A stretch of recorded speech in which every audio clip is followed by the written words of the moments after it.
So the month of April was a pretty good month for the channel. Oh yeah. I put out 18 reel videos on the main channel. There were a lot of little announcement videos and such, but 18 reel videos and 4 videos, real videos on the Patreon channel. And yeah, I got something like 12,000 new subscribers. I had in total something like 2.1 million views, which is actually the record for my channel. Yeah, but by just a little bit. You know, over the last 6-8 months, it's been fairly consistent. It's been in the 2 million to 1.7 million view range. And I'm just very happy with it. The channel is just progressing. It's just chugging along. And see, there are a lot of times when I've been doing videos when I really haven't felt like making videos, you know?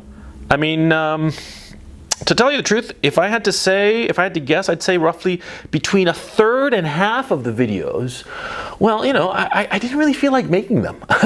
Not really. You know, I just wasn't in the mood, you know?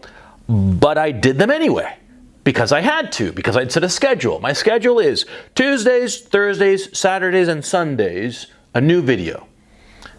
And so I had to do the videos. But here's the funny thing. See, retrospectively, I can't tell the difference which of the videos I made I was in the mood to make and which ones I just didn't feel like making but made anyway. I cannot tell the difference. And to tell you the truth, I've forgotten which one was which. Yeah, and I count myself lucky, as a matter of fact, because you see, it's only roughly maybe half of my videos was work product that I was just not in the mood to make. See, most people in most professions, you know, it's smaller than half, less than half of the work that they do is stuff that they feel like doing. Most of the time, they just gut it out. They just grind it out. They just, you know, do it because they have to do it.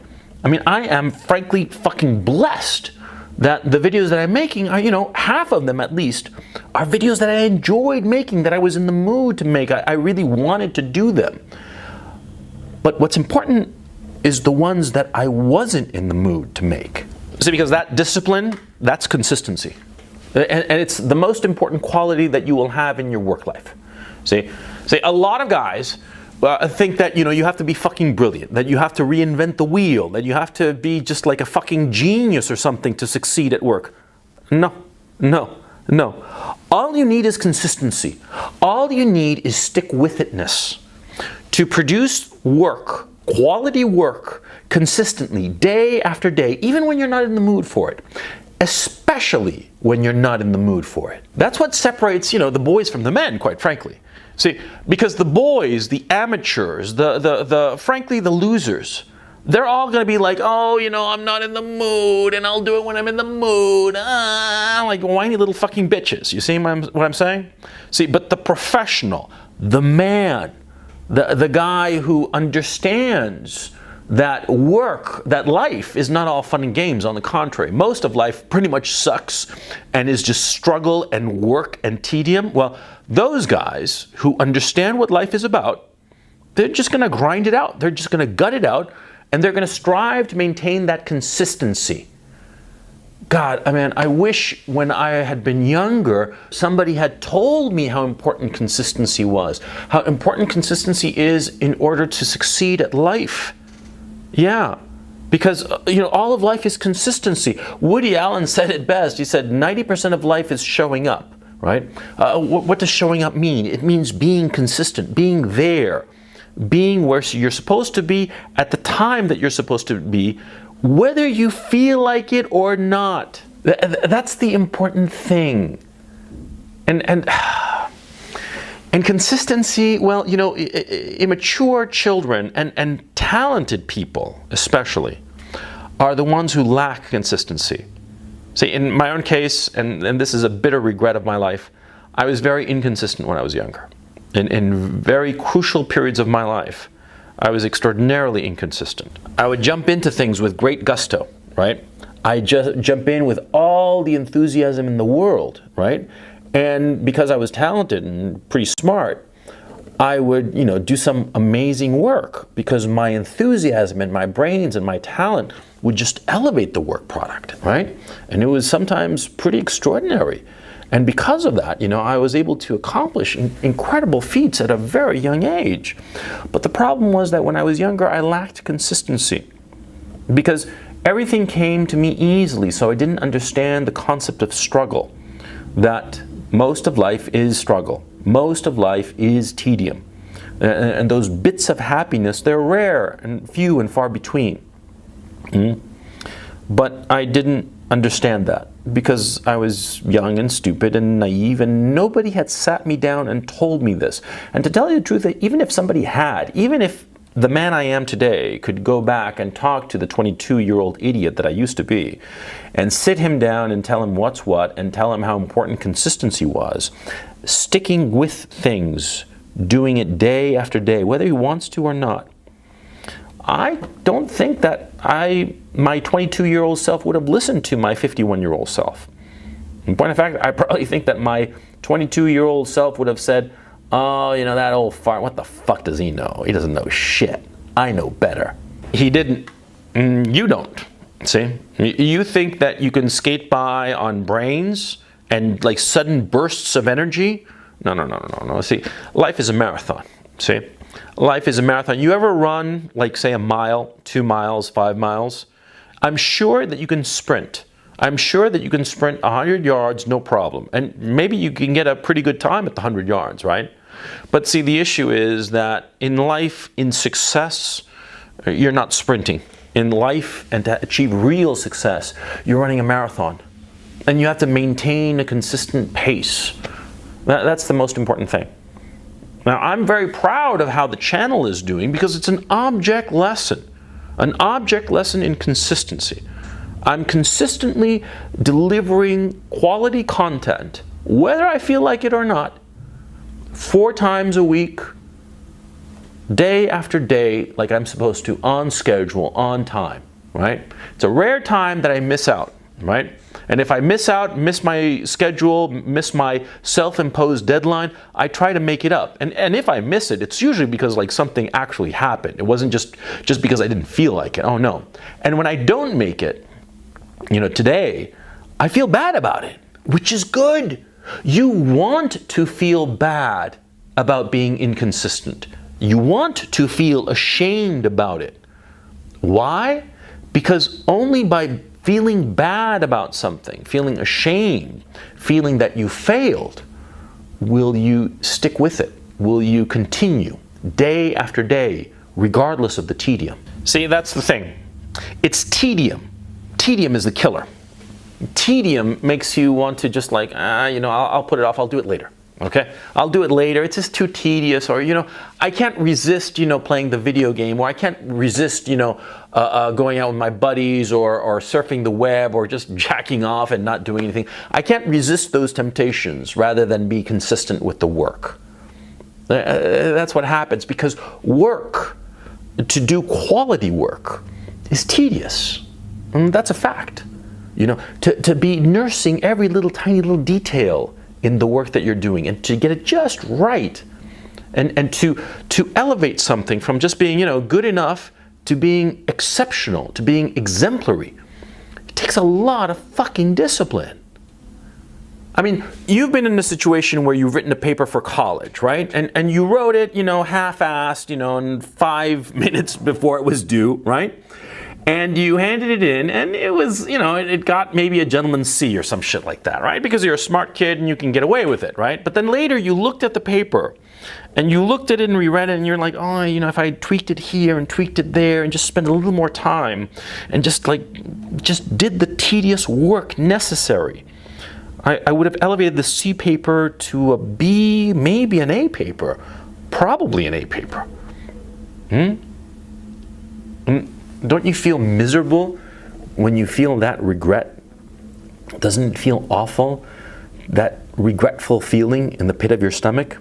That feeling like, shit, it could have been good, but it wasn't good. It was just mediocre. Young guys today are taught that they should never feel bad about fucking anything, right? That, oh, don't feel bad about it, you know. And any defect that they have is not a defect, it's a disorder. And that way, you know, by labeling something a moral defect, relabeling it, repackaging it as a disorder, people can no longer, they don't need to feel bad about it. And they feel that they don't actually need to do anything about it. I personally think that that's wrong. Fuck that. I think that you should feel bad. You should feel bad when you fuck up. You should feel bad when you don't give it your best, give it your all, especially in your work, especially in whatever job, whatever endeavor you are pursuing. You have to give it your all and you have to keep it consistent. And when you fail to keep it consistent quality, consistent effort, running the marathon day after day, you should feel bad when you fail, when you slip up, when you give in to temptation on one day or another. Oh yeah, you should feel bad. And you should sort of like, you know, relish in that shitty feeling. Because that is the only way to cure the lack of consistency. To recognize that this shitty feeling, is it a feeling that you want all the time? No, fuck no. You want the opposite feeling, that feeling of completion. I mean, I'm looking back at my channel, right? And I'm seeing all the videos that I made this month, and I'm fucking happy about them. Fuck yeah. I mean, some of them, you know, I was like, you know, glancing through them, you know, skipping around to see them a little bit. I was like, fuck yeah, some of it sounds pretty fucking good. Yeah. And some of the videos, the way I designed the look of it, you know, yeah. And some of the editing things that I've been implementing as of late, I liked it. I thought they were pretty fucking good. And I couldn't tell the difference between the ones that I had to gut out, that I just did not feel like doing them at all. I could not tell the difference between those videos and the videos that just came just like that. I couldn't tell the difference. I mean, the finished product, it was all, you know, it looked to me equally good. You know, yeah, some parts were better than others, of course. You know, there was a natural variation in quality, but within a relatively high band. You see what I'm saying?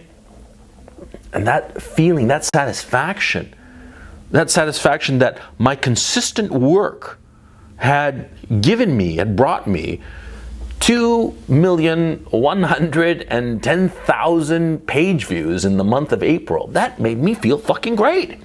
Yeah. It made me feel awesome. Yeah, of course, there are problems that I'm having with the channel, and you know, my videos are all getting demonetized, right? And because they're getting demonetized, you know, YouTube doesn't show them to all the people who would get something out of them. And that's the real reason I'm pissed off about demonetization, okay? I mean, sure, the money that I'm missing out, yeah, I want it, of course, but the real thing that is pissing me off is that I'm losing viewers because of this fucking demonetization. But that's my problem. The point I'm trying to make here, see, the satisfaction, the feeling of, oof. See, you can only get that sense of satisfaction by just gutting it out, by being consistent, grinding it out. If this feels like a bit of a topic I've talked about before, it's because I have. Yeah, fuck yeah, here in the video right there. Grind it out. I talked about, well, you know, how you have to grind it out, even when you don't feel like doing something. Yeah. It's the most important quality that you have. Remember, like I've said countless times, and I will say countless more times into the future, the only difference between a man and every other living creature on this earth is that men can control their feelings, can set them aside, and use their reason, logic, acquired knowledge, and experience to make the best decision for their short-term, medium-term, and long-term futures. Now, when you decide, like a man, to be consistent in your work, what you are doing is you are setting aside the feelings of impatience, of boredom, the feelings of temptation, and the feelings of wanting to do something more interesting rather than the work that you're supposed to do. You're setting those feelings aside, and you're using your reason and your logic and your acquired knowledge to understand that in the future, You need to be consistent in order to be successful. The successful people in the world, they are all consistent. Every single one. That's the key to their success. You don't need to be smart. No, you don't need to be smart. You don't have to have good connections or any shit like that. See, all you have to do is be consistent in your work. See, you're consistent in your work, the connections will come to you. You're consistent in your work, you deliver, people know that you deliver when you say it, and in the manner that you say it, and always at a high level of quality, right? People will know, the connections will come to you. You don't have to be all like, you know, this little social butterfly floating around trying to get stuff. No, it comes to you. And you don't have to be smart either, okay? You can be a little bit of a fucking retard. But if you're consistent, lots of people will want to hire you, the retard, as opposed to that guy over there who's a fucking genius, but you know, he gets up and does the work whenever he fucking feels like it. Yeah. Because most people in the world have no use for a temperamental genius. A temperamental genius is very interesting and amusing sometimes, extraordinary when he gets his shit together and decides to accomplish something. But for the most part, a temperamental genius is a fucking loser. No matter how many IQ points he has. Yeah. Consistency. It's all that matters. Absolutely goddamn right. It's the only thing that matters. And you who are watching my channel, why the fuck do you think you're watching my channel today? Huh? Because you knew that a video of mine was coming out. And you knew that it was going to speak to you.